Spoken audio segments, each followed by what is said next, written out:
Simplemente, para lo cual tendrán que aprobar el curso de Derecho Constitucional, un comentario malicioso, ¿no? Es en broma.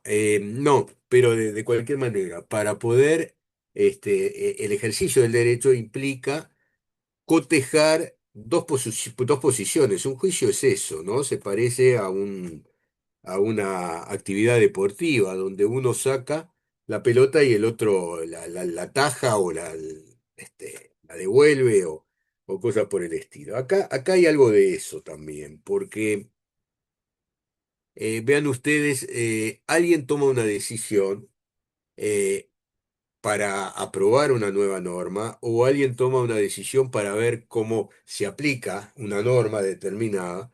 Y al decirlo, al plantearlo, de alguna manera está alegando, ¿no? Está diciendo, bueno, mi argumento para probar esto es el siguiente, ¿no? Apruebo, ejemplo que se me ocurre ahora al vuelo voy a disponer una campaña de vacunación a los efectos de evitar el contagio, porque es la manera de mantener, de sostener a la población, etcétera, ¿no? Entonces, se aprueba, por ejemplo, una ley que establece, digamos, la obligatoriedad de un determinado procedimiento médico, como puede ser el tema de la votación. Después habrá quien diga, no, no es una buena idea, es una mala idea. Entonces, opondrán, digamos, argumentos en contrario. Pero de cualquier manera, lo que tenemos en realidad es una línea argumental, de pronto una línea en sentido distinto. Un juicio es eso, ¿no? Yo tengo que convencer al juez que tiene la potestad, ¿no? La situación jurídica activa, ya hablamos de esto en alguna oportunidad, como para ordenar que se aplique tal norma. Entonces, voy con mis argumentos y le digo, mire, ejemplo, contratamos esto, quedó en que me pagaba un alquiler de tanto, no me lo pagó nunca, ¿no? Entonces el otro dirá, bueno, sí, le pagué, acá tengo los recibos, o no sé, o no le pagué porque no podía, pero estoy dispuesto a entrar en un convenio para empezar a pagar, ese tipo de cosas. Bueno, simplemente eso, vale la pena tenerlo presente, esta especie de cotejo, ¿no? Que se hace entre el argumento del que reclama y el argumento del que entiende que el reclamo no es adecuado, por ejemplo. Este, Volvemos a aquello que decimos, señores del jurado, es cierto que mi defendido mató a su padre y a su madre, pero tengan en cuenta de que es un pobre huérfano, ¿no? Es la cosa de el dibujo de Daumier, me acordé del nombre, el dibujo de Daumier, que no deja de ser una cosa graciosa, ¿no? Bien, bueno, adentrémonos entonces al tema del derecho constitucional. Ay, del derecho constitucional y de la Constitución.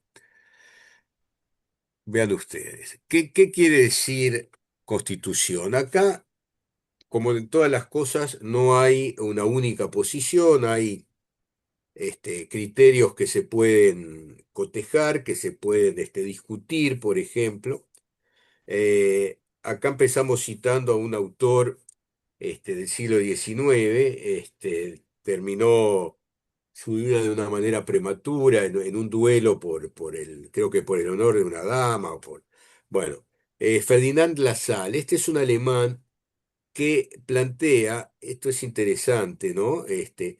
Una cosa, no quiere decir que sea la verdad o que sea la única manera de mirar el tema, ¿no? Volvemos a lo que decíamos de la argumentación.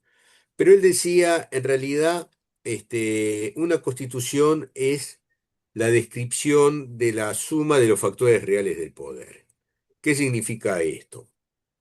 Esto significa, desde la óptica de este autor, de Ferdinand Lassalle, esto significa que en realidad para tener una constitución tengo que tener un sistema político, política quiere decir poder, un sistema político articulado que esté funcionando y la constitución real son los factores reales de poder, son los que pueden disponer determinadas cosas, pueden mandar, pueden ordenar, etcétera, ¿no? Bien.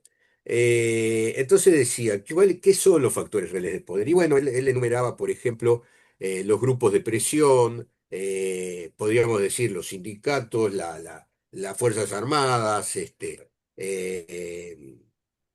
fin, en determinadas cosas que van determinadas cosas que tienen efectivamente poder, que va más allá de lo que uno puede decir, ah, bueno, no, el poder lo tiene aquellas personas a las que le elegimos para ejercer el poder. Es cierto, está bien, relativamente sí, pero a veces pasa lo que él de alguna manera describe. Cuando la realidad escrita no se compadece, no recoge la realidad verdadera, la realidad material, entonces la Constitución pasaría a ser una especie de hoja de papel que, bueno, como las hojas de otoño soplan un poco el viento y se cae, ¿no? Entonces ahí pasamos a tener una realidad distinta, fáctica, ¿no? Una realidad dada por los hechos, y el que manda es el que tiene la posibilidad de mandar. Me estaba acordando cuando José Pero Varela plantea sus ideas sobre reforma de la educación, estamos hablando del año mediados del siglo XIX, acá ante nosotros, está bien, las ideas eran fantásticas, ¿no? Varela es uno de los grandes uruguayos de la historia. La idea era fantástica, pero en realidad tenía opositores. Para poder aplicarla se necesitaba de alguien que pusiera el revólver sobre la mesa y dijera, esto se va a hacer sí o sí. Y ese era el presidente de la República en ese momento, el coronel Lorenzo Latorre, que era una autoridad de facto, ¿no? Era el que mandaba, pero después lo eligieron, ¿no? Primero asumió el poder a instancias de las fuerzas vivas, entre comillas, después fue electo y cuando estaba ejerciendo ese segundo periodo, renunció, se fue. Dicen que dijo que los uruguayos son ingobernables, ¿no? Bueno. Pero voy al primer ejemplo. El que dijo esto se va a hacer sí o sí porque entiendo que corresponde, entiendo que está bien, y vamos a no discutir, ¿no? Yo soy el que manda. No, esa es un poco la idea. Y se compadece, se adecua a este concepto que en su momento expresó Ferdinand Lassalle. Otra cosa que podemos decir sobre el concepto de constitución es un poco la carta orgánica de un Estado, cuando ese Estado nace, a partir del momento en que ese Estado nace, yo decía, cuando un Estado se constituye, y hago un pequeño juego de palabras con esto, cuando un Estado se constituye, se dicta, asume normas constitucionales. O sea, mañana, no sé, el departamento de Artigas consigue decir, estoy cansado, no quiero saber nada de esta gente, vamos a hacer un Estado independiente, vamos a constituir un Estado independiente. No digo que a él se le haya ocurrido a nadie, estoy manejando un ejemplo este, poco serio, pero a veces son los que ayudan a recordar. A recordar. Entonces, tenemos un nuevo Estado, un Estado constituido, lo que fue lo que se llamó en el artículo primero de la Constitución de 1830 el Estado Oriental del Uruguay, por ejemplo. Y es una manera de decir, bueno, a ver, a partir de ahora no somos ni Argentina, ni Brasil, ni Portugal, ni España, hemos dejado ese vínculo, esos vínculos, y somos una cosa nueva, somos una cosa original, distinta, singular, digamos, ¿no? Que va a empezar a funcionar como un Estado independiente, como un Estado constituido. Ahora, para que un Estado constituido funcione como Estado constituido, necesitamos normas constitucionales. Y vuelvo a hacer un juego de palabras, ¿no? O sea, un Estado constituido, bueno, alguien tiene que ejercer la fuerza pública para poder aplicar las normas que dictan las autoridades de ese Estado. Por ejemplo, ¿no? Entonces, ¿quién preside, quién maneja, quién está al frente de toda esta organización burocrática, de funcionarios, etcétera? Y uno puede decir, bueno, según las normas constitucionales de este país, hay un poder ejecutivo que está encabezado por el presidente de la República, actúa con ministros, a veces actúa en una bajo determinada organización que se llama Consejo de Ministros, por ejemplo, etcétera, temas que vamos a abordar en su momento, pero que empezamos a presentar ahora. Entonces, así como en una sociedad, por ejemplo, comercial, hay una carta constitutiva, hay una especie de estatuto, ¿no? Que dice que, bueno, que la sociedad es de tal cosa, sociedad anónima, sus actos tiene que salir a comprar, sale a vender, o sea, se integra, digamos, en el mundo jurídico. Sus actos serán representados por el presidente y el secretario de la sociedad anónima, por ejemplo. Este, eh, Esto de la Constitución es una cosa parecida, o sea, el jefe de Estado será el presidente se elige de tal o cual manera, las elecciones son una cada 5 años, todas estas son normas que aparecen consagradas en la Constitución y que justifican, explican cómo es que funcionamos como Estado independiente, como Estado constituido. Eh, Hay quien dice, aporta una perspectiva distinta. Dice, bueno, no, lo que las constituciones traen es un conjunto de derechos, fueros, prerrogativas, le llamemos como le llamemos, pero están proclamadas en función de los derechos de las personas esa es la primera prioridad. Entonces, todo lo otro, incluyendo el gobierno, incluyendo la fuerza pública, incluyendo las cosas que hemos comentado, todo lo otro estaría en función de la protección de los derechos de la gente.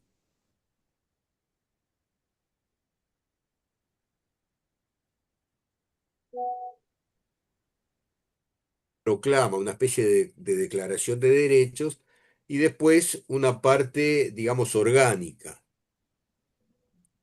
que es la que, a ver, me aparece un cartelito ahí, su conexión a internet, decía una parte orgánica que habla de la organización, que dice, bueno, habrá un poder judicial que estará encabezado por la Suprema Corte de Justicia, que después se integran también los tribunales de apelaciones, los juzgados letrados, los juzgados de paz, en fin, todo eso es la parte orgánica de la Constitución, la organización, digamos. Em, pero están en función de la protección de los derechos de las personas. Este, me acuerdo ahora aquello de las instrucciones de 1813 donde Artigas dice es muy veleidosa la probidad de los hombres, solamente el freno de la Constitución puede contenerla, ¿no? Bueno, palabra más, palabra menos. Pero es un poco este concepto que estamos manejando, un conjunto de derechos y un conjunto de elementos tendientes a asegurar que esos derechos se apliquen, estén vigentes. Bueno, después una cosa más, ¿no? Regulación de la organización del Estado y de los poderes de los gobernantes. Es un poco, dicho con otras palabras, lo que decíamos hace un instante. O sea, se ha dicho que en las constituciones hay dos grandes partes. Una parte orgánica, que es la de la organización, el presidente, los legisladores, en dos cámaras, a veces la asamblea, el poder legislativo, perdón, funciona como asamblea general, entonces los integrantes de las dos cámaras aparecen sumados, digamos, integrados en un órgano más, que es la asamblea general. Entonces, parte orgánica, la organización. La parte que se ha llamado dogmática es la base filosófica. El dogma es, por ejemplo, en materia religiosa, la doctrina religiosa. Parte de la base, bueno, que hay una divinidad que puede manejar, que es todo bondad, o en fin, pero que a veces se enoja y castiga, por ejemplo. Esa es esa descripción que hecho medio hacía abuelo de pájaro, es el trasfondo filosófico de la cosa. Y en esta materia que estamos considerando, tengo un tema acá porque prendo el aire acondicionado, me muero de frío, apago el aire acondicionado, me muero de calor. Entonces, no, decíamos, en esta división, parte orgánica y parte dogmática, decíamos, el dogma es la filosofía. Entonces acá tenemos, por ejemplo, artículos, el artículo séptimo, por ejemplo, de la Constitución, que parten de la base de que existe un derecho natural que tenemos en nuestra calidad de seres humanos, de personas de la especie humana. El artículo 72 también tiene que ver con esto que estoy diciendo, eh, y que, y que por tanto, digamos, el centro de la actividad del Estado, el centro de toda esa organización es la protección de los seres humanos, ¿no? Podría sostenerse otra cosa, bueno, podría sostenerse otra cosa y el Estado no sería el mismo, sería una cosa diferente, ¿no? Pero bueno, por ahora digamos esto. Ahora, uno puede decir, ¿qué es lo más importante? Y yo no le resto importancia a nada de esto que hemos dicho. Me parece que es muy importante lograr proteger a la gente, ¿no? A los habitantes del Estado y todo, y que todo lo demás está en función de eso. Pero también digo lo otro. Si no hay una organización que funciona adecuadamente, si la parte orgánica no camina como se supone que debe caminar, lo otro tampoco funciona, ¿no? No hay, en fin, supongamos, no sé, estoy imaginando cosas, una organización estatal que, aunque no se diga, porque esto no se va a confesar, está basada en un esquema absolutamente corrupto, donde de repente un funcionario para hacer cualquier cosa reclama una recompensa, por no decir coima, ¿no? Y ese tipo de cosas no es el tipo de Estado que uno cree adecuado para proteger los derechos de las personas, por ejemplo, ¿no? Bueno, eh, seguimos con el concepto de constitución. Podemos definirla como la norma superior dentro de un esquema de jerarquía de las normas. Ahí está aquel dibujo que compartimos de la pirámide que él se sostenía, ¿no? La Constitución sería la norma superior, perdón, y acá aparece algunas cosas más. Por ejemplo, la noción de superlegalidad. O sea, la Constitución es una superley, está por encima de la legislación. Esto tiene que ver con algún concepto más, ¿no? Porque, por ejemplo, si es una superley, si está por encima de la legislación ordinaria, tiene que haber un procedimiento especial para dos cosas. Primero, para su elaboración, para el dictado de esas normas supremas, digamos. Y por otro lado, la idea de que cuando alguna norma es que no es suprema, que está por debajo, proclama, consagra, digamos, una solución diferente, contraria, que contradice lo que dice la Constitución, allí tenemos lo que podemos denominar control de constitucionalidad. Habrá un órgano, habrá un elemento dentro de la organización estatal capaz de declarar que esta ley, por ejemplo, es anticonstitucional y por tanto deberá no ser aplicada. Esto viene de la mano con otra idea, que es el concepto de rigidez de la Constitución. Esto pasa por la mano, pasa por la idea de que para modificar las normas constitucionales en los sistemas de constitución rígida, se necesita un procedimiento especial, agravado, digamos, más difícil que el de la ley común, porque si no, tenemos un sistema de normas constitucionales flexibles que pasan por la idea de que cualquier ley puede modificar la organización estatal y es una ley que se vota como cualquier otra ley.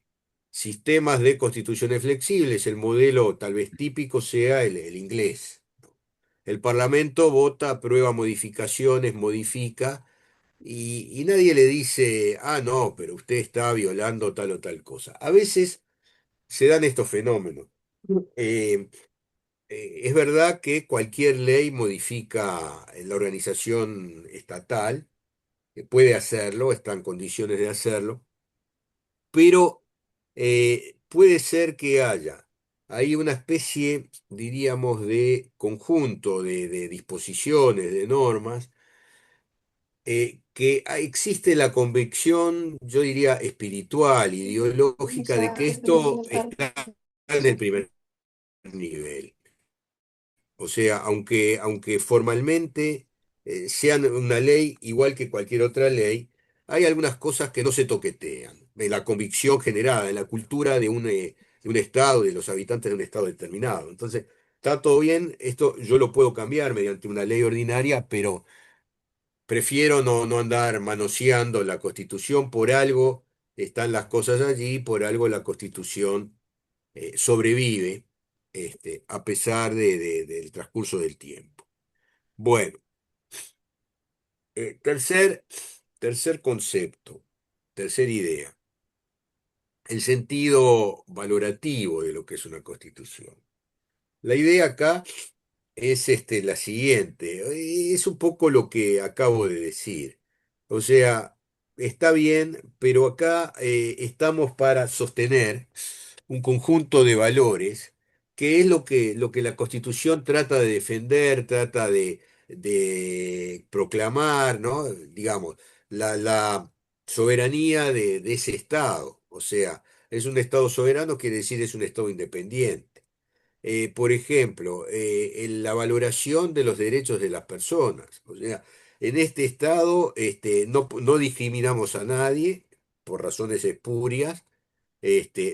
Bueno, espurias y no espurias, no discriminamos a nadie. Podemos tratar diferentemente a determinada persona por razones objetivas. O sea, una persona que tenga, por ejemplo, una deficiencia mental, un problema de enfermedad psiquiátrica, por ejemplo, bueno, puede tener sentido que sea tratado de otra manera, que haya cosas que uno no le admita, que la autoridad no le admita. Pero bueno, pero digamos, también la estamos tratando a esa igual que a otro que tenga la misma dolencia, ¿no? O sea, acá no hay un tema discriminatorio, a esto lo saco porque no me gusta lo que piensan, lo que crean, lo que votan, no pasa por ahí. Entonces, acá tenemos la idea del Estado constitucional. Hay un concepto muy parecido a este que es el del Estado de Derecho. A ver, Facundo de los Santos, adelante. Hola, profe, buen día. Buen día, ¿qué tal? No, no sé si capaz me estoy adelantando, pero bueno, se mencionó la separación de poderes y ahora que se está planteando desde el gobierno un decreto de ley para la creación de un Ministerio de Justicia, digo, quería saber quizás un poco de su opinión, o sea, cómo esto influye en ese principio Le de cuento con mucho democracia, además gusto. Le que es la cuento con mucho separación de gusto. poderes. A ver, la separación de poderes es una antigua, digamos, consideración tendiente a sostener los equilibrios, el que nadie ejerza. Montesquieu decía que se le atribuye la paternidad de la idea, decía en El espíritu de las leyes, donde él en un capítulo plantea esto. Él, además, lo que dice, toma como modelo el sistema inglés. Quizás habría que justificar por qué el sistema inglés, pero él creía que ahí estaba consagrado y así lo sostuvo. Y él decía, el día que el que gobierna, el que dispone, la autoridad administrativa, digamos, sea la misma que legisle, la misma que juzgue, estará todo perdido, ¿no? Eh, el tema del Ministerio de Justicia existe en enorme cantidad de países del mundo. Yo tengo un trabajo que se publicó en el en la revista de la Asociación de Magistrados del Uruguay, que recoge una charla que tuvimos hará 2 años atrás, más o menos, que me invitaron a mí y a un par de colegas más para hablar del tema, porque se había empezado a hablar del Ministerio de Justicia. Entonces, acá sobre eso hay que distinguir alguna cosa. Primero, puede haber un Ministerio de Justicia sin que esto afecte la separación de poderes. O sea, ese Ministerio de Justicia tendría por cometido manejar las cosas vinculadas a la justicia, establecer un nexo con los organismos jurisdiccionales, tener algún contacto con digamos, la jurisdicción anulatoria que ha crecido en el último tiempo. Antes había un único tribunal de lo contencioso administrativo que declaraba la nulidad de los actos administrativos ilícitos, y ahora tenemos un tribunal a la cabeza y cuatro juzgados de primera instancia, digamos. Eh, Pequeño paréntesis, de primera instancia para lo habitual, lo común. Los actos generales, los decretos del Poder Ejecutivo van como sucedía antes directamente al Tribunal de lo Contencioso Administrativo. Pero vuelvo al tema y vuelvo al asunto. En ese trabajo, en ese artículo, y en la conferencia, digamos, en el encuentro, no conferencia, en el encuentro que lo precedió, yo me permití sostener, acá no necesitamos un Ministerio de Justicia, no porque yo tema que ese ministerio esté para meterle la zarpa encima al Poder Judicial. Creo que eso no hay por qué pensar que la intención es esa, me parece. Pero lo que yo decía era, ya tenemos Ministerio de Justicia, se llama de otra manera, se llama Ministerio de Educación y Cultura, entre cuyos cometidos está esto del vínculo con la justicia, está el vínculo con el Ministerio Público. Antes el Ministerio Público, o sea, los fiscales, dependían administrativamente del Poder Ejecutivo. O sea, digo administrativamente porque la independencia técnica la tenían desde tiempo inmemorial, ¿no? Entonces, volviendo, no, a lo que yo sostuve allí, yo dije, no necesitamos ministerio porque ya lo tenemos, aunque se llame de otra manera. Hay una dirección de asuntos constitucionales, legales y algo así. En su momento lo mismo se llama, prácticamente lo mismo se llama Dirección de Justicia. Y yo, mi tema era muy pragmático. ¿Qué vamos a hacer? Vamos a crear un nuevo ministerio con un ministro, un subsecretario, un director general, un celular para cada uno, un vehículo para transportarlos. ¿Hace falta? No sé, yo tengo dudas en ese sentido y no le atribuyo a nadie la intención de decir, bueno, ahora vamos a meterle la pata encima a la justicia. Me parece que no va por ahí la cosa. Ahora, ¿qué antecedente tenemos? Hubo Ministerio de Justicia antes, se recreó durante el periodo de facto que fue, digamos, a partir de 1976, fue del 73 al 85, el último, y ahí se planteó por parte de las autoridades del momento el interés en crear un Ministerio de Justicia. Lo crearon por acto institucional, ¿no? Que era un mecanismo de prácticamente de sustituir la Constitución mediante un acto de fuerza que no era regular desde el punto de vista jurídico. Bueno, entonces, dicho esto, si a mí si yo fuera legislador, no creaba el Ministerio de Justicia, no porque crea que alguien, insisto, que alguien está para sustituir a la justicia, tenga la intención de sustituir a la justicia, sino porque creo que es crear una estructura administrativa innecesaria en este momento por razones económicas, financieras, prácticas, etcétera, ¿no?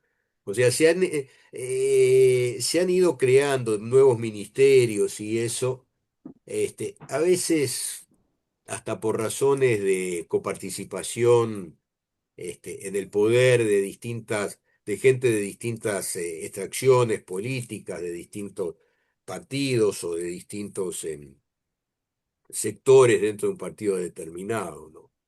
No, no sé si esto responde, a la consulta. Sí, sin duda, profesor, muy claro, Sí, muchas gracias. gracias. Obviamente yo no soy el dueño de la verdad. He visto críticas, incluso a nivel del Poder Legislativo, de quienes han dicho, bueno, esto nos recuerda, la violación, digamos, de la institucionalidad que se dio a partir de 1973 hasta 1985, periodo de facto tal vez el más largo de la historia, pero bueno.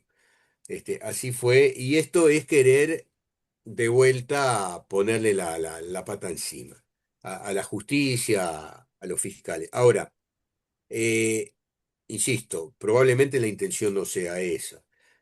Tampoco uno puede asegurar de que no haya alguien en alguna parte que diga, no, la intención en principio no es esta, pero de repente puedo tener una influencia que no tengo hoy. Entonces, sí, pero no tanto, ¿no? En fin, bueno, reenganchamos con esto si salvo mejor opinión. El sentido valorativo, o sea, el sentido es tener una serie, consagrar una serie de derechos, una serie de valores, para que poder tener la satisfacción de decir, por ejemplo, en nuestro caso, el Uruguay es uno de los mejores países del mundo en cuanto a respeto de los derechos, en cuanto a la idea del Estado de Derecho. ¿Qué significa Estado de Derecho? Esto es una cosa que se ha manejado mucho en distintas intervenciones. El Estado de Derecho es el Estado autocontrolado, el Estado que tiene reglas para que él mismo las cumpla. Entonces, por ejemplo, una regla es el presidente se elige una vez, ejerce su mandato durante los 5 años que le corresponden, y si quiere volver a ser presidente no lo puede ser inmediatamente. No hay reelección inmediata. Sí, puede haber, después de transcurridos 5 años, puede ser electo nuevamente. Han habido casos muy notorios en este sentido, ¿no? El doctor Vázquez, el doctor Sanguinetti fueron presidentes 2 veces. No inmediatas, ¿no? No inmediatas, sino separadas por un periodo de gobierno. Pero, ¿qué quiero decir? ¿Por qué hablo de este ejemplo? Porque de alguna manera le estamos diciendo a quien accede a una posición de poder muy importante, como es la presidencia, le estamos diciendo, mire que hay reglas para usted también. O sea, usted no puede ser candidato, usted no podría, no debería, participar en la publicidad, electoral, ¿no? Ni prestar su nombre para que se use. Después en la práctica esto es un poco difícil de cumplir porque yo soy el presidente, no salgo a hacer campaña, pero el último año corto cintas, inauguro servicios, converso más con la gente que habitualmente, entonces es inevitable, ¿no? Hacer eso. Pero de cualquier manera la regla está, ¿no? Y la regla dice cosas como esta, artículo octavo, ¿no? De la Constitución, el principio de igualdad entre todas las personas, no aceptándose otra distinción que la de los talentos y las virtudes, ¿no? Es una buena norma, me parece, a mí me parece que es un buen enunciado. Que por supuesto que estoy de acuerdo con el fondo de la cosa, ¿no? Bueno. Vuelvo a un concepto que vamos a manejar también más adelante. La idea del Estado de Derecho, el Estado que respeta los derechos, el Estado que tiene límites, que tiene controles, que se autorregula para justamente consagrar esos límites. ¿Qué relación tiene la idea del Estado de Derecho con la idea de democracia? Bueno, depende de a qué le llamemos democracia, porque etimológicamente democracia, demos es pueblo, kratos es poder, es el poder del pueblo. Está bien, está muy bien, está muy bien, pero también puede darse esta situación, y es que el pueblo, la mayoría, etcétera, termine, digamos, narcotizado por la postura de un este, tipo que se encarga de gritar y que se encarga de convencer a la gente mediante la puesta en escena que hace, ¿no? Entonces, es una estrategia también política y electoral, ¿no? El que está enojado con el mundo, bueno, encuentra a un individuo que le dice algo que sintoniza con lo que él siente, ¿no? A veces es el tema de echarle la culpa a alguien por los problemas que uno tiene, de pronto los tiene por culpa de uno mismo, ¿no? Pero, en fin, la culpa la tiene fulano y resulta que se planta uno a decir la culpa la tiene fulano, ¿no? Yo qué sé. Hay la historia de la humanidad, por ejemplo, en la primera mitad del siglo XX, tiene ejemplos de este tipo de cosas, varios. Entonces aparece la masa, ¿no? Seducida por una postura bueno, que es más que discutible, digamos. Eh, entonces, claro, entre los derechos que hay que reconocer en un Estado de Derecho cabal, en un Estado de Derecho en serio, está la posibilidad de participar del gobierno de mi país. O sea, esto está consagrado en la Declaración de Derechos Humanos de 1948 de las Naciones Unidas y es un derecho reconocido. O sea, no quiero decir, lo que quiero decir con esto es que no está por acá el concepto de democracia y por acá el concepto de Estado de Derecho. Están íntimamente vinculados, pero yo digo que lo de Estado de Derecho es un poco más fértil que lo otro, porque supongamos, ¿no? Hagámonos la película. En una sociedad determinada aparece la idea de discriminar a alguien por sus ideas, en fin, por el color de su piel, pongámosle una cosa de esas, ¿no? Entonces, y alcanza un apoyo aplastante porque convence a las multitudes, ¿no? La revolución, bueno, qué bárbaro, estamos haciendo la revolución, entonces estamos marginando a un montón de personas, ¿no? Entonces, eso podrá tener el apoyo de la mayoría, pero ¿es un Estado de Derecho? No, no es un Estado de Derecho, porque el Estado de Derecho se sostiene, sobre una serie de pautas que, bueno, que son las que se supone que la Constitución defiende, ¿no? Entonces hablamos de Estado constitucional de derecho. Se habla también de Estado social de derecho cuando ese Estado tiene sensibilidad frente a la desigualdad, frente a la pobreza, frente a los problemas sociales, por ejemplo.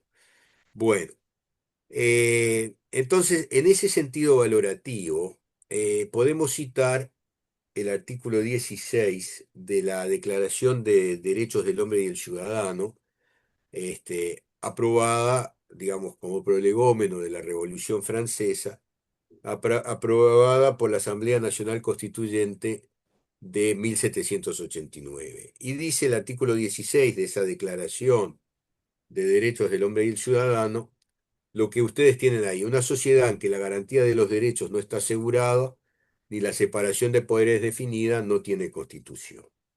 Esto de la separación de poderes, hoy uno de ustedes lo planteó, ¿no? Planteó la idea de la separación de poderes,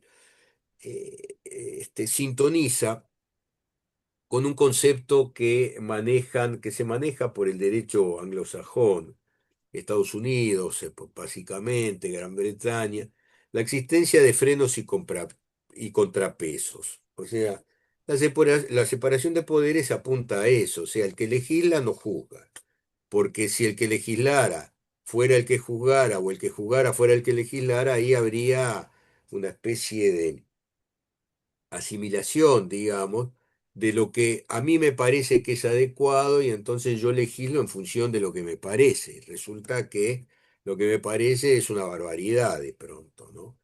Pero bueno, esto del artículo 16 de la Declaración es un enunciado famoso, un enunciado muy conocido, que vale la pena mencionarlo, ¿no? Bueno, no nos vamos a Profe, detener. Si sí.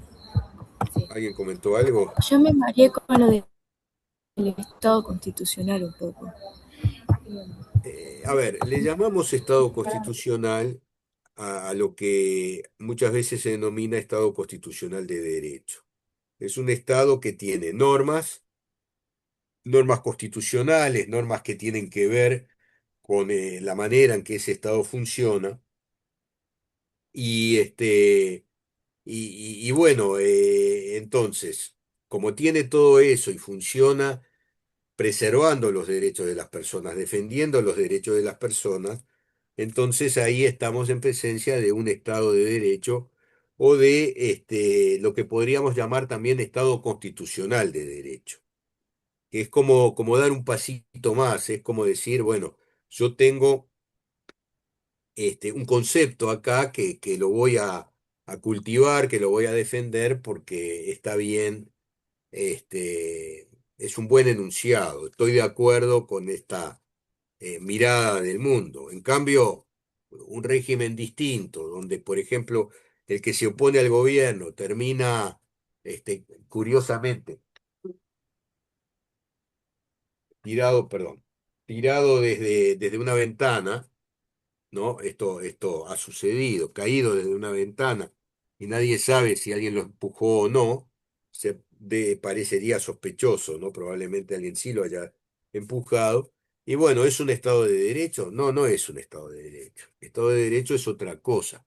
En el ranking mundial, nosotros venimos muy bien ubicados, por suerte, ¿no? Pero tenemos las dificultades que tenemos, o sea, pocos recursos, poca población. En algún momento tendremos que ver, ya tenemos soluciones, pero son eficaces. Esa es una pregunta.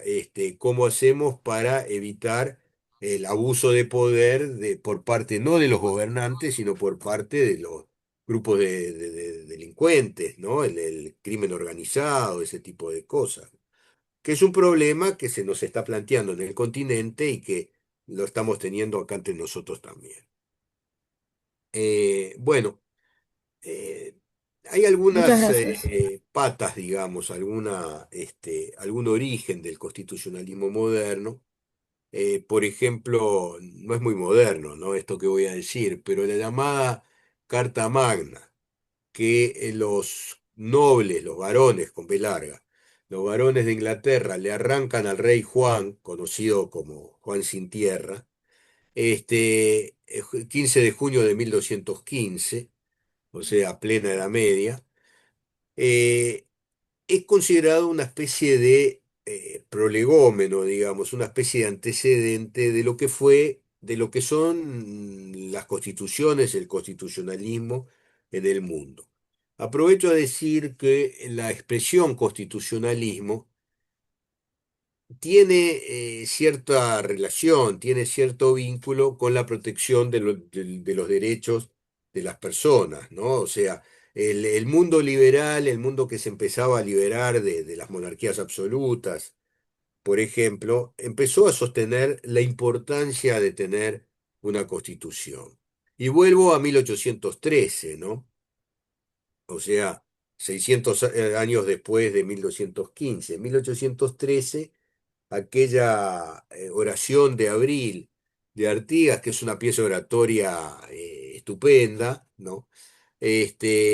Decía, hablaba de la importancia de la Constitución, o sea, se insertaba en esa corriente liberal que empezaba a decir, bueno, tenemos que regular los derechos de las personas y tenemos que regular los límites del Estado, los límites de los gobernantes para evitar el abuso. Y esto de la Constitución está un poco en la base de esto que estoy diciendo. Bueno, 1215, la Carta Magna, que es una especie de primer intento, podríamos decir, no quiere decir que esto fuera la consagración de los derechos como podemos considerarlas hoy, pero es un paso, y es un paso importante, ¿no? Bueno, hay otros documentos, digo bien, posteriores, a 1628, 1660. Perdón, ¿un primer intento de qué? ¿La Carta Magna? No, un primer intento de de limitar el poder de los gobernantes, Ahí ¿no? está, gracias.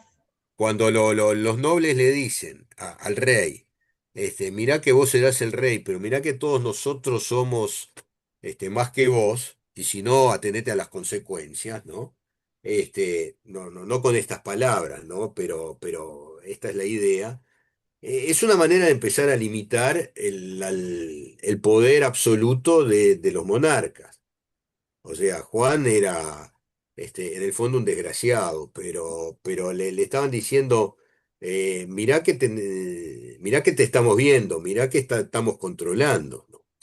Bueno, después de esto aparecen otros documentos, 1628, ahí hay, superándose la dictadura de Oliverio Cromwell, entonces ahí aparece una petición de derechos. Después, en 1679 hay un acto de habeas corpus que también, el habeas corpus es una garantía en contra de la prisión indebida. Entonces, cuando alguien, una autoridad, dice a fulano de tal, lo voy a privar de la libertad, lo voy a detener acá para ver qué pasa, a ver si está o no está conjurado con estos que quieren hacer una especie de levantamiento armado, por ejemplo, y eso, son normas que van perfilando una determinada regulación constitucional. Em, claro, aparecen algunas cosas allí, por ejemplo, 1689, cuando la corona se la pasan a este matrimonio, Guillermo III y María II, o sea, coparticiparon en el ejercicio de la monarquía, del reinado. Después lo sucedió a Guillermo III, su cuñada, y cuando ella muere, se establece una disposición que realmente, desde el punto de vista de los derechos, no funciona, ¿no? Que excluía de la posibilidad de ocupar el trono a los nobles o, no sé, a las personas que fueran de fe católica, porque ahí estaba el tema de la corriente protestante que había encabezado Enrique VIII, ¿no? El rey. Entonces, cuando el Vaticano le hizo problemas para separarse de su esposa, entonces él inventó una especie de catolicismo propio, que es la fe anglicana, ¿no? Se parece mucho al catolicismo, pero se abrió, digamos. Bueno, esto es anecdótico, no interesa demasiado esto que he dicho, pero la idea que sí me parece que vale la pena tener presente es la siguiente. O sea, arrancamos en 1215 cuando le dijeron al rey de la época, mirá que te estoy mirando, mirá que no te hagas el vivo. Y después aparecen toda una serie de normas que van, digamos, perfeccionando, podríamos decir, esta especie de este, control consagrado. Eh, diríamos, otro soporte de lo que es el constitucionalismo es la historia de los Estados Unidos. Ahí tenemos el 4 de julio de 1776, la Declaración de Independencia respecto de los ingleses. eh, este, y después empiezan a plantearse un año y pico después, o sea, noviembre de 1777, se establece un congreso continental de los distintos, lo que serían los estados de Estados Unidos. Eran colonias que hablaban todos inglés, pero aspiraban a ser colonias autónomas, ¿no? Estados autónomos, que integraban una confederación. ¿Qué es una confederación? Una confederación es una asociación de estados soberanos, de estados independientes que tienen en común una especie de afinidad, es algo más de pronto que un tratado de defensa recíproca, tienen autoridades comunes y Estados Unidos nace como una confederación. Y todavía en la Constitución, después se transforma en un Estado federal, pero todavía en las normas constitucionales aparece un resabio de ese concepto de confederación, estados independientes.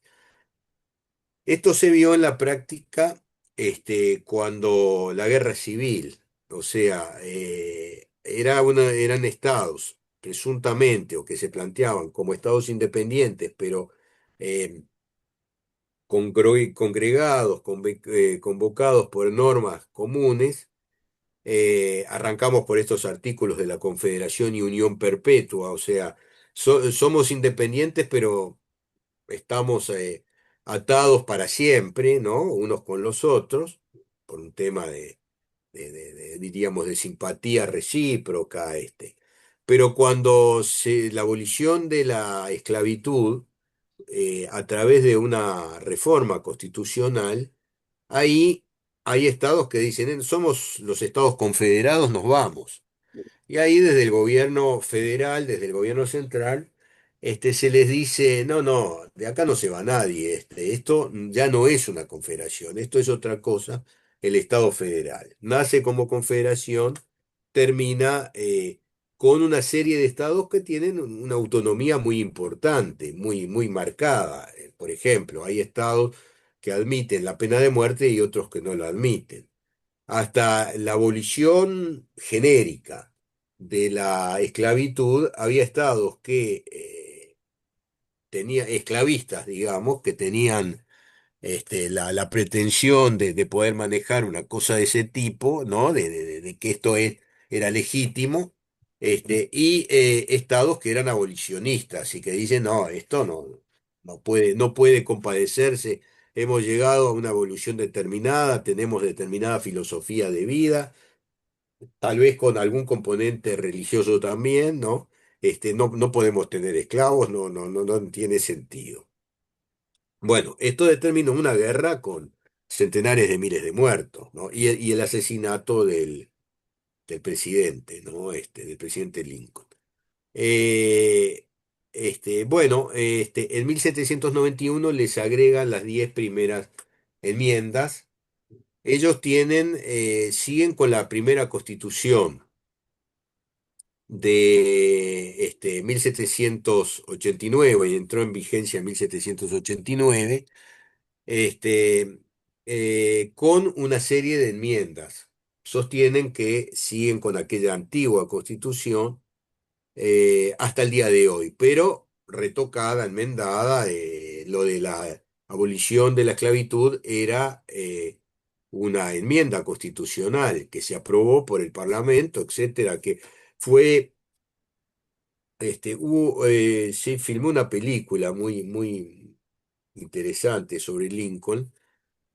Y ahí se planteaba, yo no digo que esto sea verdad, pero se planteaba toda la campaña para para que del Parlamento se modificara y prohibiera la esclavitud, ¿no? Entonces, me estaba acordando ahora una escena en donde le decían a un legislador, que era muy probable que no fuera reelecto, le dicen, bueno, ¿a usted le sigue interesando el puesto de director de correo en tal localidad? Bueno, si le interesa, vote por la abolición que nosotros le prometemos emplearlo ahí. O sea, parece una solución muy criolla, ¿no? Muy, muy nuestra, pero bueno, de alguna manera también describe lo que quizás haya sido una realidad en su momento. Había que convencer a la gente de que eso de la esclavitud, perdón, todavía tengo una secuela del resfrío de la semana pasada. Había que convencer a la gente de que eso de la esclavitud era una barbaridad. Este, que lo era, ¿no? Bueno, tercer pilar, Francia, la Revolución Francesa. Acá aparece 1789, prácticamente, vean que los tiempos son prácticamente los mismos. Lo que está sucediendo en Estados Unidos repercute en Europa, cosa que no, quizás haya sido la primera vez, pero no la última, ¿no? Entonces, el rey, que había tenido una aventura política, digamos, política militar en América, peleando, tratando de pelear contra los ingleses y eso, convoca, se funde desde el punto de vista financiero, no el rey en persona, el Estado, el gobierno, la corona, en fin. Entonces convoca a un viejo parlamento que es medieval, digamos, que regía en Francia. Los españoles tenían una solución bastante parecida, que son los estados generales, ¿no? Los españoles hablaban de las cortes, pero los estados generales. Los estados generales eran la nobleza, el clero, y el tercer estado. Y el tercer estado éramos los que no éramos ni sacerdotes ni nobles, ¿no? Éramos los plebeyos, claro, de esos plebeyos había algunos que estaban en mejor situación porque habían estudiado, porque tenían una situación económica distinta, eran ya burgueses que habían prosperado en mayor medida, había unos cuantos abogados ahí, Robespierre, que fue un tirano, era abogado, por ejemplo, ¿no? Bueno. Este, entonces, ¿cómo viene la historia? La historia viene por acá. Se invita, es decir, la gente del tercer estado se autoproclama junio de 1789 se autoproclama como Asamblea Nacional. O sea, lo que dicen, y empiezan a ir con sus reclamos, los cahiers son los cuadernos, ¿no? Se ve que escribían y decían, pero me convocan para que yo le dé plata al Estado, pague un impuesto más grande. ¿Y por qué? ¿No? ¿Por qué no tenemos otros derechos como se están perfilando en algunos países o nos parece que corresponde, ¿no? La igualdad, la abolición de determinadas formas de restringir la libertad, por ejemplo, todo eso. Entonces se comparecen, se autodefinen como miembros de la Asamblea Nacional. El rey ve que las cosas se ponen espesas y entonces trata de disolver esa especie de Asamblea del Tercer Estado que ya se había crecido en sus pretensiones, ¿no? Ya se consideraba como la Asamblea Nacional. Y cuando el rey le cierra la puerta prácticamente, se encuentran en una cancha de un juego de pelota. Nunca pude averiguar cuáles son las reglas, cuáles eran las reglas de ese juego de pelota, pero me imagino que si no es fútbol será algo muy parecido. Pero había una cancha y entonces allí dicen, se reúnen allí fuera de al margen de la voluntad del rey, Luis XVI, y se pasan a denominar Asamblea Nacional Constituyente y se comprometen a no disolverse hasta que Francia tenga una constitución. ¿No? Bueno, en el medio pasan algunas cosas, el 14 de julio, fecha señera para los franceses, ¿no? La toma de la Bastilla. La Bastilla era una especie de castillo que había sido una cárcel en la que ponían a los presos políticos. Lo cierto es que al 14 de julio de 1789 había muy poca gente alojada allí, algún borracho, pero muy poca gente. Pero tenía un valor simbólico, ¿no? La toma de la Bastilla como una manera de decir cae el viejo régimen. En agosto de 1789 se aprueba por parte de esa asamblea la Declaración de los Derechos del Hombre y el Ciudadano, que es un documento históricamente muy importante, ¿no? Porque es casi la primera vez en que se declara los derechos. Habría que ver si lo de Estados Unidos no fue un poco anterior, pero por lo menos se pone en esa línea, ¿no? Y después, 1791, la Asamblea aprueba una constitución para Francia que el rey jura. Lo que pasa después es que el rey trata de huir, hay ahí algún estado que está dispuesto a apoyarlo y cuando se escapa es sorprendido en Varennes, que es una región de Francia, es sorprendido por un soldado que se da cuenta de que se va disfrazado, pero se da cuenta de que es el rey, lo recaptura, ¿no? Al rey, lo capturan al rey, a la reina y no sé qué, y después terminan con la cabeza cortada por la guillotina, ¿no? La guillotina fue un invento de un doctor Guillotin, que creía, lo que pretendía era encontrar un mecanismo para aplicar la pena de muerte de una manera más humana, ¿no? Igual, como si eso fuera posible, de una manera más humana, cortándole la cabeza rápidamente a los reos, digamos. Bueno, el rey terminó guillotinado, la reina terminó guillotinada, y el propio Guillotín también más adelante terminó perdiendo la cabeza. Bien, clasificación de las constituciones. Em, Acá hay una distinción entre constituciones originarias y constituciones derivadas. ¿Qué queremos decir con esto? ¿Qué quieren decir los autores que sostienen esta clasificación? Las originarias derivan de un acto constituyente originario. O sea, un poco lo que yo les decía, el acto fundacional. Bueno, a partir de ahora somos independientes, señores de las Provincias Unidas del Río de la Plata, los queremos mucho, pero nosotros estamos por afuera. Señores de los estados de Brasil, lo mismo, ¿no? Lástima que no hablamos el mismo idioma, pero no tenemos nada que ver con ustedes.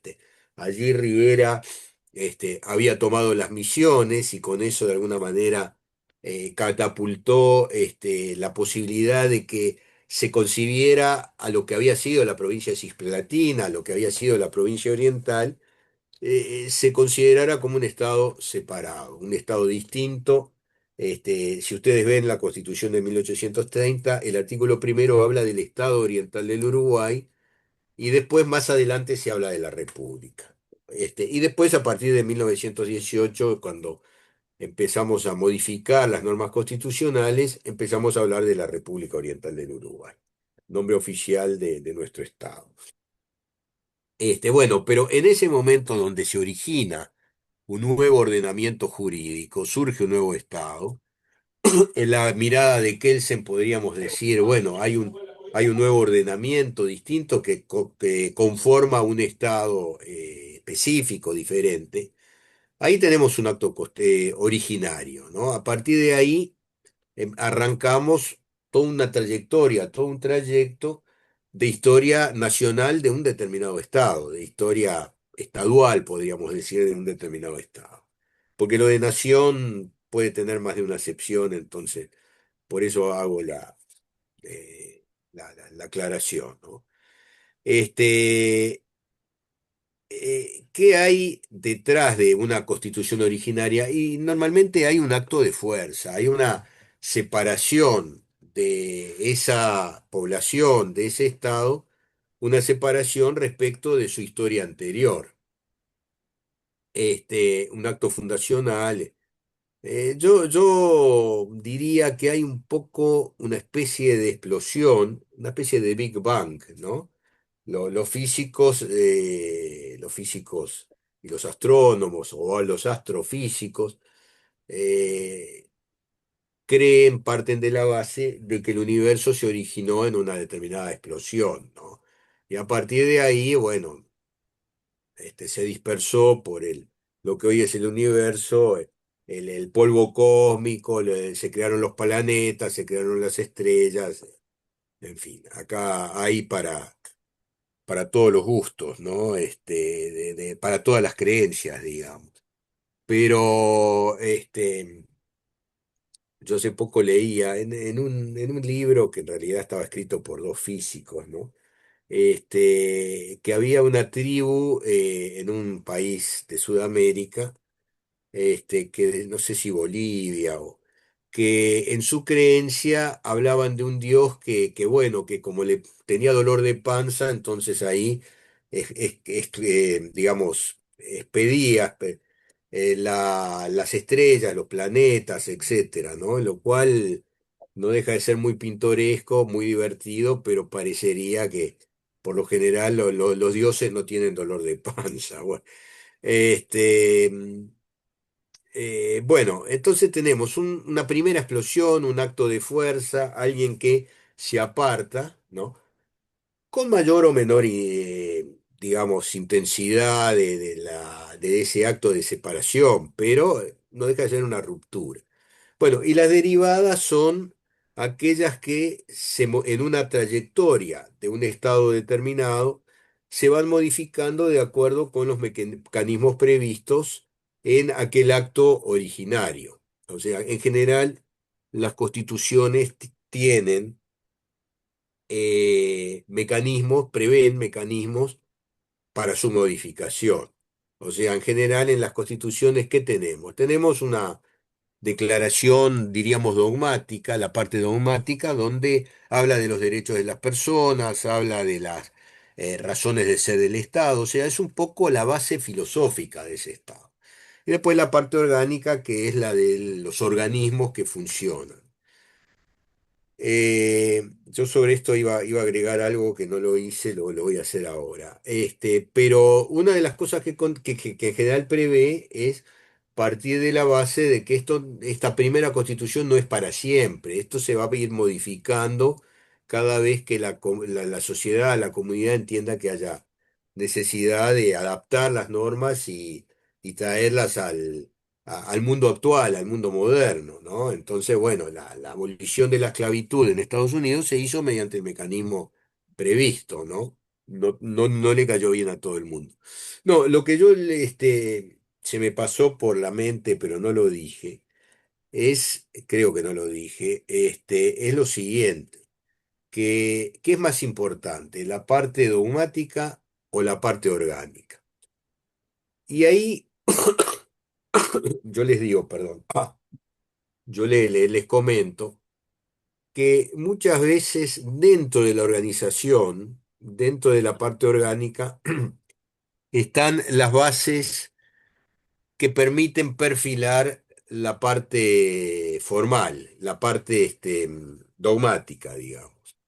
¿Por qué digo esto? Porque si no tengo consagrado a título expreso la separación de poderes, es lo que pasa con nuestra Constitución. No dice ninguno, habrá separación de poderes, pero hay una cosa, digamos, alternativa, y es que cuando establecemos cómo los poderes funcionan, establecemos cómo son designados sus miembros, etcétera, etcétera, tenemos que este, implícitamente está proclamada esa misma separación de poderes. Y que cuando la Suprema Corte de Justicia, analiza la constitucionalidad de una ley, han habido casos en los que han dicho, no, esto es inconstitucional porque le pasa por arriba la separación de poderes. Digo, por ejemplo, esto se planteó, la Corte dijo que no había, pero bueno, después dijo que sí, con otra integración, cuando la ley de caducidad de la pretensión punitiva del Estado, que quiso ser algo así como una especie de amnistía, se habían amnistiado los delitos cometidos por la guerrilla y eso, que algunos de ellos eran muy graves, salvo los delitos de sangre, que esos no se amnistiaron, pero en el fondo sí, porque partiendo de la base que las personas detenidas habían pasado una situación muy grave, una privación de libertad muy severa. Entonces ahí cada año de privación de libertad se contó por tres y al final todo el mundo salió de la cárcel, ¿no? Los que estaban de ese lado de la confrontación. Ahora, hubo un intento en el Vamos de incluir también a quienes habían sido fuerzas militares, policiales, etcétera, por los delitos que hubieran cometido. Y ahí incluso hubo una especie de resistencia por parte de autoridades militares diciendo, no, no, no queremos una amnistía, nosotros no cometimos ningún delito. Bueno, todo esto ha generado todo un debate larguísimo. El primer referéndum contra una ley fue ese, la primera vez que tuvimos un referéndum fue ese, no, no prosperó, la mayoría de alguna manera ratificó esa ley, o sea, podemos especular, estaba, digamos, afín a decir, bueno, demos vuelta a la hoja, ya está, inauguremos un nuevo ciclo histórico, digamos, ¿no? Pero bueno, volviendo al tema, tenemos, pero un poquito, porque me fui un poco por las ramas y ahora no sé de qué rama estaba colgado, bueno. No importa. No, constituciones derivadas, decíamos, son aquellas que se hacen por el procedimiento previsto anteriormente. Ah, no, me acordé de la rama de la que estaba colgado. Yo decía la,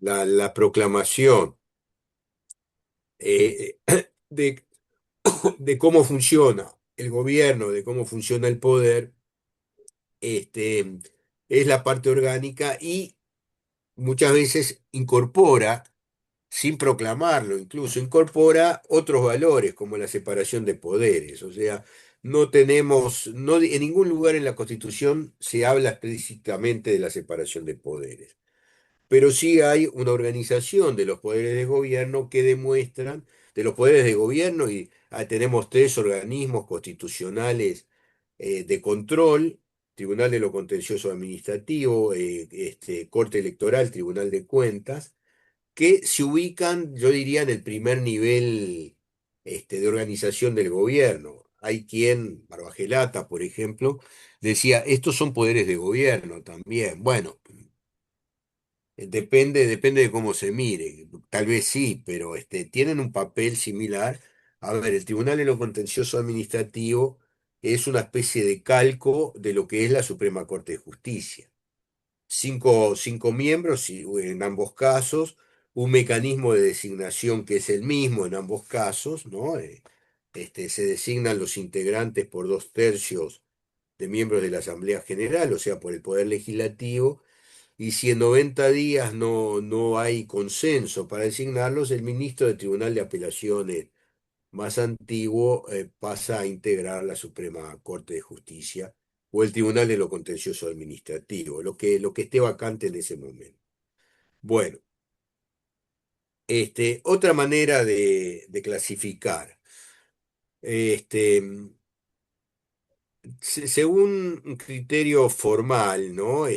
Acá hablamos de constitución en sentido material y constitución en sentido formal. ¿A qué nos referimos? Bueno, en sentido material nos lleva a decir esto, lo siguiente: hay determinadas soluciones, determinadas disposiciones que se hacen por los estados y que están habitualmente en la Constitución. El tema de quién puede votar, quién no puede no votar, el tema de la nacionalidad, la presentación del Estado, el nombre del Estado, ¿no? Que es nuestro primer artículo de la Constitución. Este, hay un rey, hay un presidente, cómo actúa el presidente con los ministros, hay ministros o no lo hay un jefe de Estado que a veces puede ser un presidente, puede ser un monarca, un rey, hay un jefe de gobierno que, por lo menos en la tradición europea, es el primer ministro, que se llama primer ministro en Gran Bretaña, se llama presidente del gobierno en España, se llama canciller en Alemania, en fin, más o menos estamos hablando de la misma cosa. Y hay cosas que no están en la Constitución, normalmente, habitualmente. Eh, yo, para compartir con ustedes una humorada, ¿no? Podemos concebir desde el punto de vista material que alguien le coloque en la Constitución las reglas para festejar el cumpleaños de 15 de las adolescentes, no parece ser materia constitucional. Ahora, dicho esto, agrego algo más. En sentido formal, o sea, hay un procedimiento, como ya dijimos, para la reforma constitucional, para las reformas constitucionales. Entonces, todo aquello que consigamos incorporar a la Constitución de acuerdo con el procedimiento previsto, y bueno, será norma constitucional. A ver, hablemos de nuestra historia, de nosotros mismos. En 1989 se planteó por parte, esto fue iniciativa de una persona que incluso había estado vinculada con el gobierno de facto anterior, el tema del ajuste de las pasividades. O sea, la idea era, tenemos que ponerle a la Constitución algo que asegure que el valor de las jubilaciones, de las pensiones, etcétera, no se vaya perdiendo por la inflación con el transcurso del tiempo. Entonces ahí tenemos algo que materialmente no, y salió y fue aprobado la propuesta fue la propuesta desde el punto de vista de los plebiscitos constitucionales más apoyada de la historia.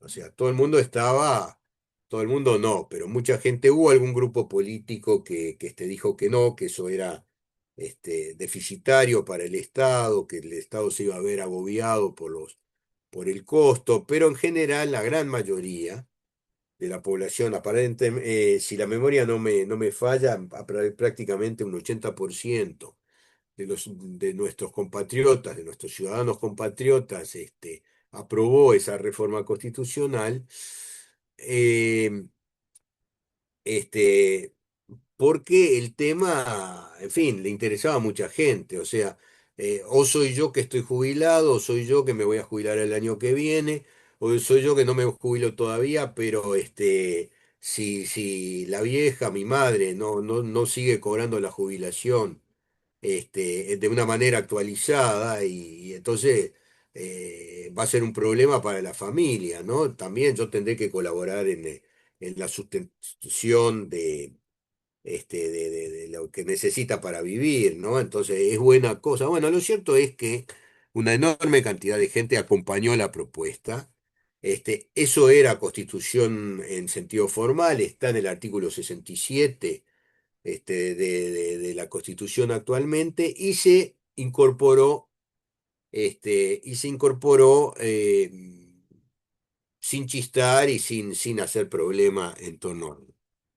Ahora, después de eso, hubo un par de modificaciones de la Constitución que tenían que ver con el tema de las pasividades y de los jubilados y pensionistas, etcétera. ¿No? Bueno, en realidad no hubo un par, hubo una modificación que establecía que todo aquello que tenía que ver con la seguridad social que se había incorporado a las leyes de rendición de cuentas y presupuesto, a las normas presupuestales, era, ya lo declaraba la reforma, era inconstitucional y que la Corte la Suprema Corte de Justicia, tenía que hacer un trabajo no de declaración de la inconstitucionalidad, sino de buceo, de descubrir qué normas que desde hacía 4 periodos no se este,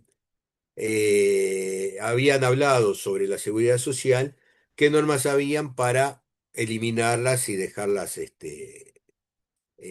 declaradas como inconstitucionales. Bueno, hubo un intento en las últimas elecciones por parte del PIT-CNT de incorporar una nueva propuesta de modificación del sistema de seguridad social, eliminando las AFAP y todo eso, que fue una propuesta que no prosperó, que fue muy criticada en su momento, Pero bueno, no prosperó finalmente. Había algunos problemas allí en la solución que podían tener consecuencias colaterales complejas, ¿no?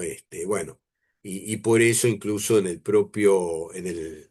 partido, lema, coalición, porque pueden ser varias cosas, del propio, digamos, más afín, más cercano al PIT-CNT, hubo voces de técnicos, economistas y eso que dijeron esto es un error, esto no lo acompañamos, más de 100, ¿no?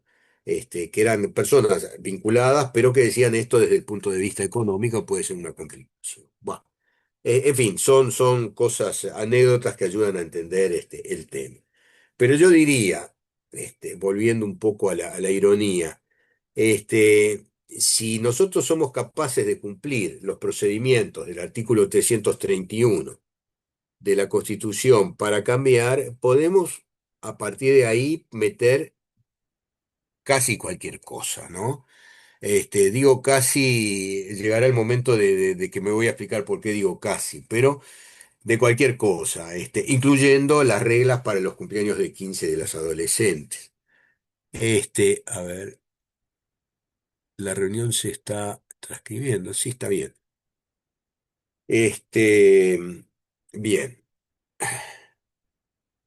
Bueno, de acuerdo con la fuente, constituciones escritas, esto aparece concretamente a partir de la Revolución Francesa. Los franceses, tenían cierta eh, discrepancia, no es el término, cierto temor a las cosas no escritas, ¿no? Entonces, si está escrita, bueno, ahí la puedo leer, puedo interpretarlo adecuadamente, ¿no? Este, y esto de que estén escritas fue visto como una especie de garantía de los derechos, porque una cosa es lo que yo digo hoy, que dentro de media hora digo, ¿cuándo lo dije? No lo dije nunca. Y otra cosa es cuando el documento está escrito, firmado, etcétera. Bueno, pero de cualquier manera, las escritas arrancan, la nuestra es una constitución escrita, en general en América son todas escritas. Y tenemos como contrapartida a esto lo que se denominan normas consuetudinarias, constituciones consuetudinarias. ¿Qué significa consuetudinario? Consuetudinario significa basado en la costumbre como fuente de derecho. En la tradición de tener transcripción, no sé dónde funciona esto de la transcripción, pero bueno.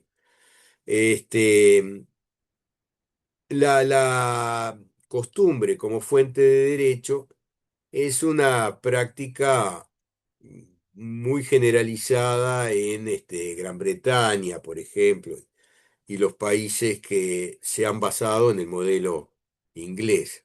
¿Qué tenemos para considerar que emana de ahí una norma? Que puede no ser constitucional, puede ser la norma que seguirán los jueces como norma consuetudinaria, pero que reconocen que sí existe. Una conducta repetida, sin que haya excepciones, o sea, constante. Esto significa bueno, se practica de esta manera, se sigue practicando de esta manera, no viene uno a romper esa especie de continuidad, y además, culturalmente se entiende que existe la obligatoriedad de la norma, ¿no? Bueno, acá hay dos comentarios que quisiera hacerles. Nos estamos acercando al final de la clase, pero todavía nos da para algo más. Espero que la garganta me dé. Este, hablando de lo consuetudinario, dos cosas. Primero, se aplicará en la medida en que los aplicadores, los jueces, por ejemplo, entiendan que esto es aplicable. O sea, lo de la separación de poderes se aplica para la Corte porque entienden que dentro del esquema, dentro, implícitamente está consagrada la separación de poderes, por ejemplo. Segundo comentario, tiene una íntima vinculación esto de las reglas consuetudinarias con la jurisprudencia como fuente de derecho, porque si no hay un juez que aplique las normas, entonces ¿quién las aplica? No las aplica nadie. Entonces, cuando hay una justicia dispuesta a decir esto se hace de esta manera porque se viene haciendo desde siempre y porque es la convicción cultural que tenemos de que esta regla, el respeto por la vida humana, por ejemplo, esto es de aplicación, entonces ahí tenemos la cosa definida. Em, una cosa más, cuando el artículo 72 de la Constitución, que establece que los derechos y las obligaciones, ¿no? Lo voy a leer. La enumeración de derechos, deberes y garantías hecha por la Constitución no excluye los otros que son inherentes a la personalidad humana o se derivan de la forma republicana de gobierno, que normalmente decimos es una norma de integración, está para llenar los huecos que puede haber en la normativa escrita, tiene rango constitucional, pero ¿quién dice que esta conducta, este acto es inherente a la condición humana o deriva de la forma republicana de gobierno? Forma republicana significa forma democrática, sobre esto hay un gran consenso, y bueno, y así se aplica. ¿Qué hay detrás de esto? ¿Quién me dice esto es inherente a la condición humana? Y bueno, la conducta establecida en una sociedad determinada. O sea, el no matarás lo tenemos todo asumido porque está en el decálogo bíblico, porque no está en el decálogo bíblico, porque yo sé que esto no se hace. Digo, porque la Biblia me interesa como para el libro literario, pero no creo, no me inspira en otros planos, por ejemplo, ¿no? Bueno, entonces yo tengo la impresión, o tal vez la osadía, diría, de decir, acá en el fondo tenemos consagrado un rasgo consuetudinario en una constitución y en un sistema que es todo de derecho escrito. ¿Por qué digo esto? Porque en lo consuetudinario, las normas consuetudinarias son normas establecidas en el medio, es la cultura del medio la que establece esto se hace de esta manera y no de esta otra, o se hace y no se deja de hacer. Por ejemplo, no sé, el respeto el respeto por los mayores, el hecho de protegerlos, cuidarlos, etcétera, ¿no? ¿Está escrito en algún lado? No, no está escrito, pero muchos de los integrantes de nuestra sociedad dicen, no, no, esto es lo que corresponde, esta es la conducta adecuada, ¿no? Por ejemplo. Bueno, acá tenemos un ejemplo, el ejemplo inglés, que dice, en primer lugar, hay una serie de normas consuetudinarias, o sea, de vuelta a la costumbre, que se aplican en la organización del gobierno. Por ejemplo, que el primer ministro es el líder del partido que consigue armar una coalición como para gobernar, ¿no? Entonces, ¿por qué decimos una coalición? Porque es el partido que ganó con los asociados que están dispuestos a acompañarlo. Y entonces ahí tenemos los saltos de conservadores a laboristas, de laboristas a conservadores. Hay un tercer partido destacado allí, que es el Partido Liberal, pero que es un partido más testimonial, que en general lo que ha hecho es mover el fiel de la balanza, o sea, decir, bueno, ahora que ganó el partido, digamos, laborista, que es el que ahora está en el gobierno, si se comprometen a promover estas soluciones, vamos a acompañarlo, le vamos a dar los votos para que puedan acceder al gobierno, condicionado a lo que nosotros entendemos adecuado también, ¿no? Bien. Este, bueno, que otra cosa que se dice allí es la responsabilidad solidaria de los miembros del gabinete. O sea, si no hay apoyo parlamentario, el primer ministro se tiene que ir y bueno, y si se tiene que ir, si se va, se va. Eh, y con él caen los demás ministros, cosa que no es lo que prevé nuestra Constitución, que tiene ahí alguna rasgo, digamos, parlamentario pequeño, ¿no? Porque no funciona en la práctica. Ahí están los artículos 147 y 148 que habla de la relación entre el Poder Legislativo y el Poder Ejecutivo y habla de la posible censura de los ministros y la posible caída de los ministros, incluso con disolución previa del Parlamento y convocatoria a nuevas elecciones. Ahora, el presidente no cae, cae el primer ministro en Inglaterra, ¿no? Perdón, acá no cae el presidente, en Gran Bretaña tampoco cae el rey, cae el primer ministro con su gabinete, o sea, el nuevo que asuma armará un nuevo gabinete. Bueno, otra clasificación, estoy viendo, nada para largo, ¿no? Vamos a ver esta.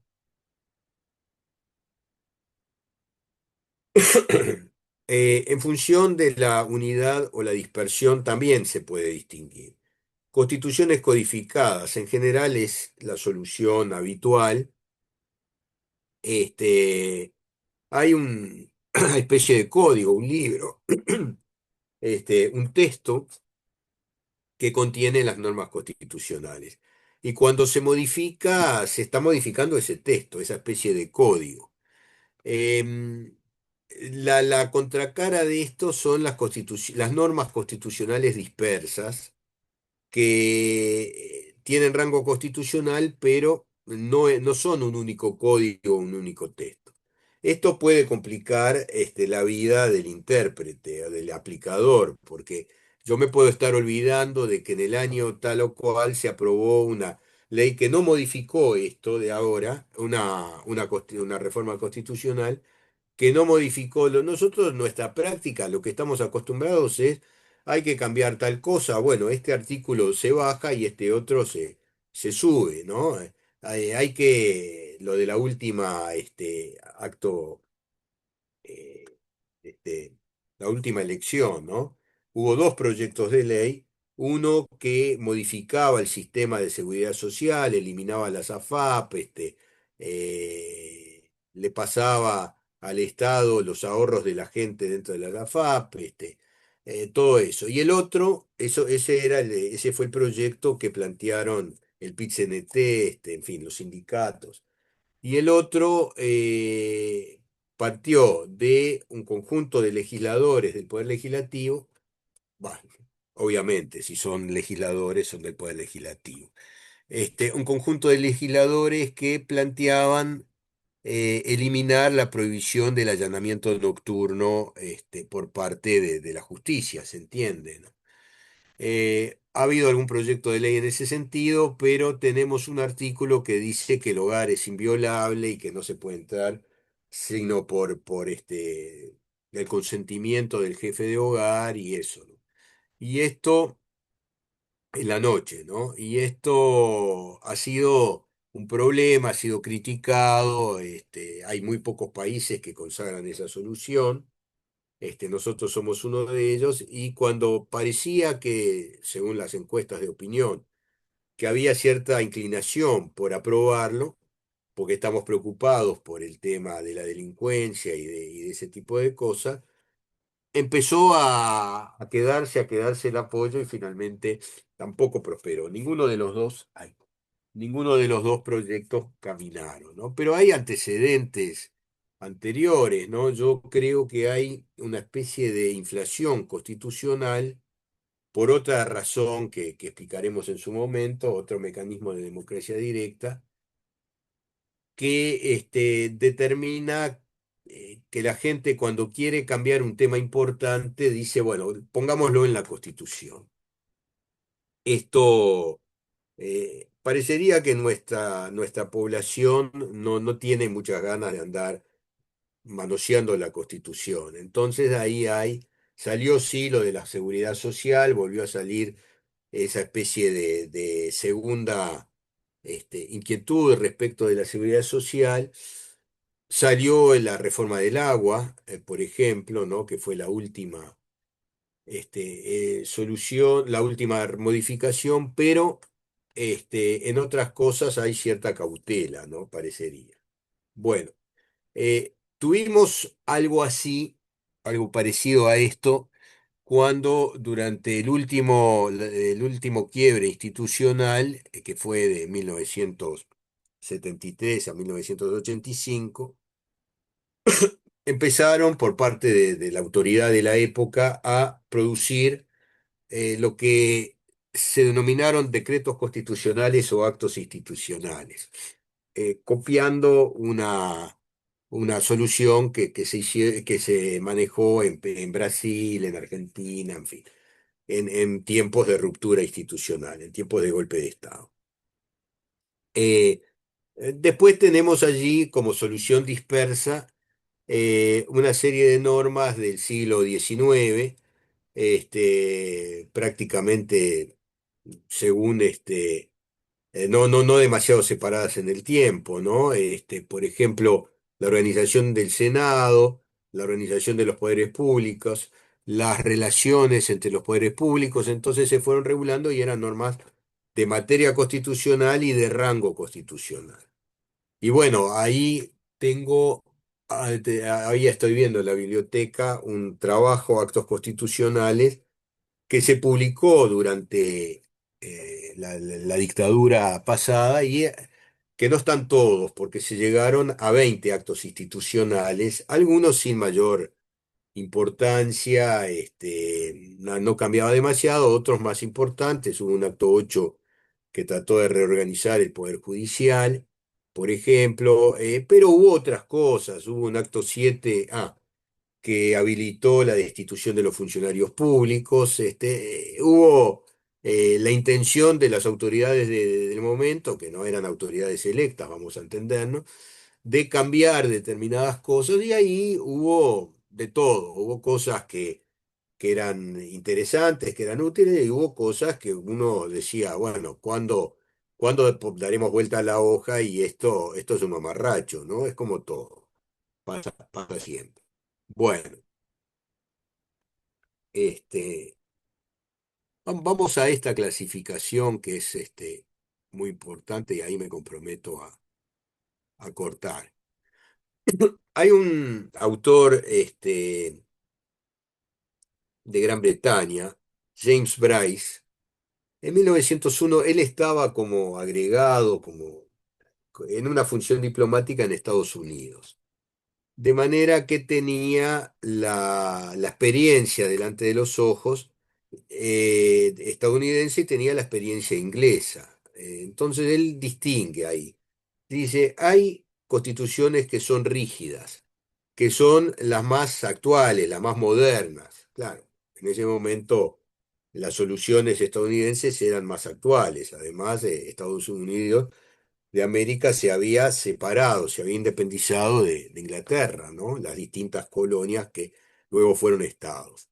Entonces ahí hay una transcripción, bueno, textual, lo habrá dicho en inglés, ¿no? Pero una transcripción de lo que él decía.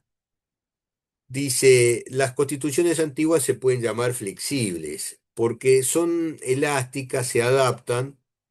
Quiere decir esto que el ritual para aprobar la norma que se aplica para las leyes se puede aplicar también para las constituciones, ¿no? Entonces, las más modernas tienen una estructura dura, fija, ¿no? Entonces, se las puede llamar constituciones rígidas. ¿A qué apunta esto? Traducido, bueno, acá está, traducido al español, digamos, y para que se entiende. Pues para que se entienda. Dice, las rígidas implican un procedimiento agravado, un procedimiento complejo, digamos, ¿no? no es el procedimiento de la ley ordinaria. En cambio, las flexibles aplican el mismo procedimiento de las leyes ordinarias y ahí tenemos Gran Bretaña, Israel, Nueva Zelanda, Arabia Saudita, o sea, Italia en 1848, o sea, una serie de países que se inspiraron en la regulación constitucional británica. Em, Después se ha hablado de constituciones semirrígidas, porque si bien tienen hablan de la superioridad constitucional y todo eso, no tienen mecanismos para declarar que no se aplica. Y esto es nuestra Constitución de 1830, por ejemplo, la de Estados Unidos hasta que un juez, no, hasta que la Corte, digamos, presidida por un juez muy conocido, ¿no? Muy famoso, reconoció, declaró en dos casos que fueron dos casos que hicieron historia, Marbury contra Madison, el primero, o sea, Marbury era un individuo que lo había nombrado el Poder Ejecutivo, que era el que nombraba, en un juzgado ahí de una importancia menor, ¿no? Como diríamos, una especie de juzgado de paz. Pero, ¿qué pasaba? Cambiaba el gobierno. Entonces él se presenta pidiéndole a la justicia que lo ubiquen en el lugar para el cual ya había sido designado. Y la corte, Marshall era el ministro, el juez que estaba detrás de esto, le dice, no, pero nosotros no nos podemos meter en el funcionamiento de otro poder, precisamente por la separación de poderes, de manera que desestima el planteo de inconstitucionalidad y el pedido a la Corte Suprema para que declare o anule o declare sin efecto esa ley que decía que era el Poder Ejecutivo el que investía a los jueces, por ejemplo. Y después hubo un caso que trató de basarse en esta jurisprudencia. Yo creo que es mucho más significativo, porque después de todo acá era uno que los amigos que tenían el gobierno anterior lo habían designado en un cargo público, y que bueno, pretendía eso, ¿no? Que lo colocaran en el cargo para el cual había sido designado. Quizás tuviera derecho, pero era un tema de la Suprema Corte de Justicia, signos de interrogación. El segundo caso, más o menos medio siglo después, fue el caso de una persona que estaba en un régimen de esclavitud. Estoy tratando de que me salga el apellido. Buah. Había una norma, es decir, la sociedad en Estados Unidos, las ex colonias, ahora estados, tenían, había dos orientaciones, la de los esclavistas, que era más bien los del sur, y la de los estados más industrializados, que eran los del norte, que proclamaban el no a la esclavitud, al régimen de esclavitud, quizás no tanto por bondad, sino porque el tema les preocupaba menos. A los otros los tenían a la gente cosechando algodón, ¿no? En cambio acá había empezado la revolución industrial, había máquinas, etcétera, de manera que importaba menos que fuera una persona libre, digamos. Bueno, Jaime, pregunta, sí, Dred Scott, decís vos. sí, creo que sí, Dred Scott, sí, sí, sí, sí. Scott era el esclavo, no, era un hombre, él y la esposa eran personas que eran bien tratadas, eran esclavas el amo era un médico militar que se ve que los trataba bastante bien por lo siguiente. Aparece en esa enfrentamiento de los estados que eran esclavistas y los que no eran esclavistas, y estos despreciaban a los otros porque realmente, bueno, no voy a explicar la motivación que uno tiene que tener para renegar de la esclavitud de seres humanos, ¿no? Pero bueno, el caso de Dred Scott, ahí está, se me había borrado. Había una ley, creo que el compromiso de Missouri le llamaban, este, que habían llegado a lo siguiente. Bueno, los que tienen esclavos que los mantengan, pero aquella persona que, aún siendo esclavo, hubiese habitado un estado no esclavista, automáticamente pasaba a ser una persona libre. Se ve que lo trataban a Scott bastante bien, su amo, porque lo habían mandado en misión a un estado no esclavista, como médico militar, ¿no? Y se fue con la familia, con el matrimonio de esclavos, no sé si alguien más, pero mientras el médico vivió, no había problema, pero el día que fallece, entonces Scott plantea, bueno, aplíquenme esta ley, y yo soy, por tanto, yo y mi esposa somos personas manumitidas, personas libres. Ahí la viuda del médico se opone, ¿no? Porque incluso alquilaba sus trabajos ahí, no, una cosa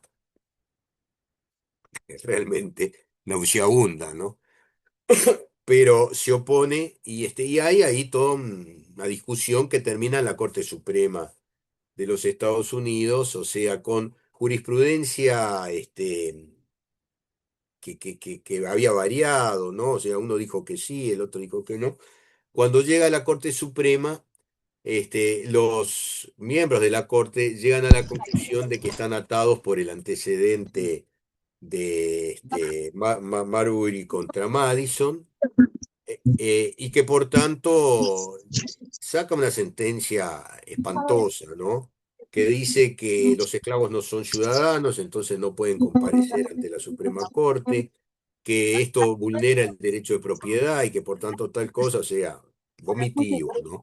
Pero reafirma el tema de la separación de poderes y lo reafirma sin que hubiese una norma que dijera que la Corte declara la inconstitucionalidad. Después, como pasó a ser la práctica, pero ahí tenemos un tema donde no hay procedimiento para la superlegalidad, aparece algún juez de pronto, algún tribunal que dice yo me voy a pronunciar sobre esto porque esto es un tema importante, ¿no? Tengo entendido que incluso en nuestra propia historia algún juez llegó a animarse, a esto. La inconstitucionalidad se incorpora en la Constitución de 1934. Y después, bueno, se ha hablado de constituciones plásticas o elásticas, que serían aquellas normas, que son muy genéricas y que y como son muy genéricas, regulan muy poca cosa. Entonces, es difícil embocarle a algo cuando lo que está regulado es muy poquita cosa y hay una serie de disposiciones que se pueden colocar en la Constitución, se podrían colocar, que no se colocan precisamente por eso. Entonces, es como el juego ese de la guerra naval, ¿no? Cuando yo tengo un barco grande es más posible, que le emboque. Cuando tengo un barco, una lancha, es más difícil que le emboque con algún misil o algún dron o alguna cosa, de ese tipo.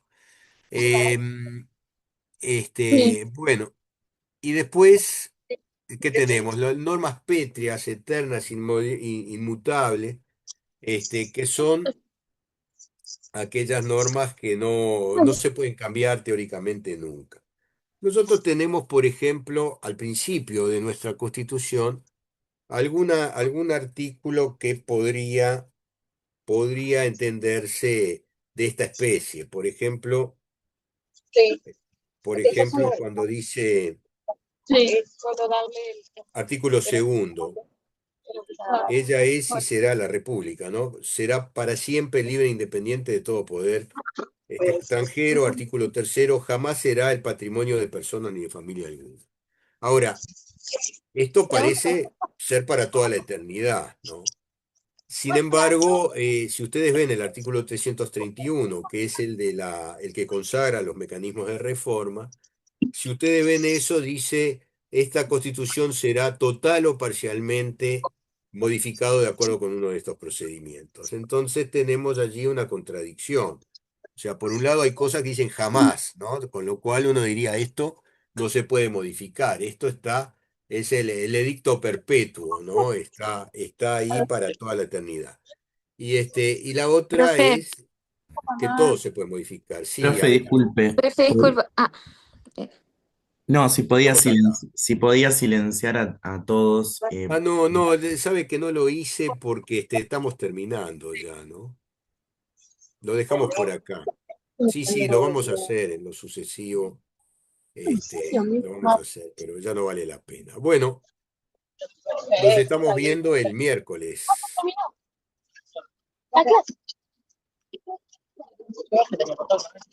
Perfecto, profe. Nos Nos vemos el vemos. miércoles. El tema de mutear en realidad es porque están entrando gente a molestar a los Zoom. Como pasan los links por WhatsApp, ingresa gente a molestar a los Zoom. Entonces, Ah, sí, claro, sí, no, ya me interrumpen di las cuenta clases. y siempre lo hacemos. Acá esta vez no lo hice porque no, me pareció que no valía la pena, estábamos terminando ya, ¿no? Bueno, ¿alguna duda, alguna aclaración, algo que les parece que merezca un comentario? Si no, nos vemos el miércoles. Nos vemos el No, miércoles. Saludos. Bueno, nos vemos, profe. Estuvo excelente la Buena clase, se jornada. Chao, entendió profe. excelente. hasta luego. Chao, profe, gracias. Gracias. Nos vemos, chao. Nos estamos viendo. Bueno, en Chao, profe. realidad ustedes me ven a mí, yo a ustedes a muy poquitos, pero bueno, es lo que nos da la tecnología.